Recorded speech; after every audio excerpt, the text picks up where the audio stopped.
Hello viewers, நான் உங்கள் கனவு நண்பா. நான் இன்றைக்கி ஒரு விஷயம் சொல்கிறேன். இப்போ ஒரு ஊர் இருக்குதுன்னு வச்சுக்கலாம். அந்த ஊரில் அந்த ஊர் அந்த ஊரில் ஒரு அந்த ஊரில் நிறைய காடு, புல், செடி, மரம், அப்புறம் நிறைய வீடு கட்டணும். அப்புறம் நிறையா சேவைகள் நிறைய தேவைகள் எல்லாம் இருக்குதுன்னு வச்சுக்கலாம். இப்போ அந்த ஊர்க்காரங்க எல்லாமே எல்லோரும் ஒன்று சேர்ந்து கொஞ்சம் கொஞ்சமாக காசு நிதி திரட்டி ஸோ நம்மளே செஞ்சோம்னா ஒரு மாதிரி வேறு மாதிரியா இருக்கும். அதனால என்ன பண்ணிருக்காங்கன்னா, ஒரு டீமை உருவாக்கிடலாம் அப்படின்னு சொல்லிட்டு, நம்ம மொத்தமாக ஒரு டீமை உருவாக்கிடலான்னு சொல்லிட்டு அவங்க எல்லோரும் கலெக்ட் பண்ணி ஒரு 10,000 ரெடி பண்ணுறாங்கன்னு வச்சுக்கோங்க. ஒரு ஆளை நியமித்து, தம்பி நீ இந்த வேலையெல்லாம் பண்ணி கொடுத்துருங்க அப்படின்னு சொல்கிறாங்க.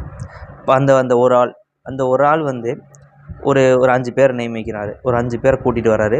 அவங்க புல் வெட்டுறது, அப்புறம் கன்று வைக்கிறது, லைட் போடுறது, சின்ன சின்ன எல்லா ஒர்க் பண்ணுறது. அவங்களுக்கு எல்லாருக்கும் எத்தனை நாள் என்னென்ன வேலை செய்கிறீங்க, எவ்வளோ சம்பளம் எல்லாம் கணக்கு பார்த்து கொடுக்குறாரு. கொடுத்துட்டு இவங்கள்ட்ட ஒரு 10,000 வாங்கினதில் மிச்ச காசு இவ்வளோ இருக்குதுன்னு சொல்லிவிட்டு அவங்கள்ட்ட கொடுத்துட்றாரு. ஸோ இது ஒரு அரசியல். அவங்களுக்கு ஒரு தலைவன் தேவை, நல்ல நம்பிக்கையான ஒரு ஆள் தேவை. அந்த ஆள் இவங்களோட தேவையெல்லாம் செய்யணும். வரி வாங்குகிறாங்க, வரிக்கு உண்டான வேலையை செய்ய சொல்கிறாங்க, செஞ்சாங்க. மிச்ச காசு எவ்வளோ இருக்குதுன்னு மக்கள்கிட்ட சொல்கிறாங்க. மிச்ச காசு மக்கள்கிட்ட அவங்கள வச்சுக்க வேண்டாம், ஒரு பேங்க் மாதிரி ஒரு இடத்துல இருக்க போகுது. ஸோ அடுத்து அவங்க கட்டுறத வரி, அதாவது அவங்க கொடுக்குற காசெல்லாம் அந்த பேங்க்கில் போட போகிறோம். நான் எடுத்து அதை வேலை செய்ய போகிறேன். இதுதான் ஒரு அரசியல். ஆனால் அவங்களுக்கு என்ன தேவைங்கிறத அது அவங்க தான் சொல்லணும். இப்போ ஒரு ஊர் இருக்குது அப்படின்னா, ஒரு கான்ட்ராக்டர் எனக்கு மற்ற எந்த வேலையாக இருந்தாலும் நீங்கள் கொடுக்க போகிறீங்க, நான் அதை செஞ்சு கொடுக்க போகிறேன், எனக்கு உண்டான சம்பளம் கொடுக்க போகிறீங்க, அவ்வளோதான். இது ஒரு ஜென்ரல் ஒர்க்.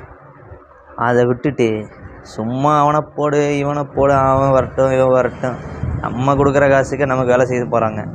இல்லைன்னா யார் எந்த கான்ட்ராக்ட்காரனை வேணாலும் கூட்டியாந்து உட்கார வைக்கலாம், நம்ம தான் சொல்லணும் இந்த வேலை செய்யணும், அவ்வளோதான் மேட்ரு.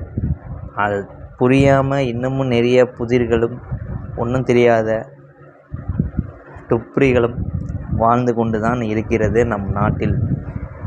இந்த கதையை ஒரு சின்ன கதையை ஒரு பெரிய ஒரு இடத்துக்கு கொண்டுட்டு போய் நிப்பாட்டோம் அப்படின்னா, இந்த கதை மேலே ஒரு அற்புதமான ஒரு கதையை சொல்கிறதுக்கு எந்த ஒரு டேரக்டரும் வர முடியாது. நான் சொல்கிறது நல்லா யோசிச்சு பாருங்கள்.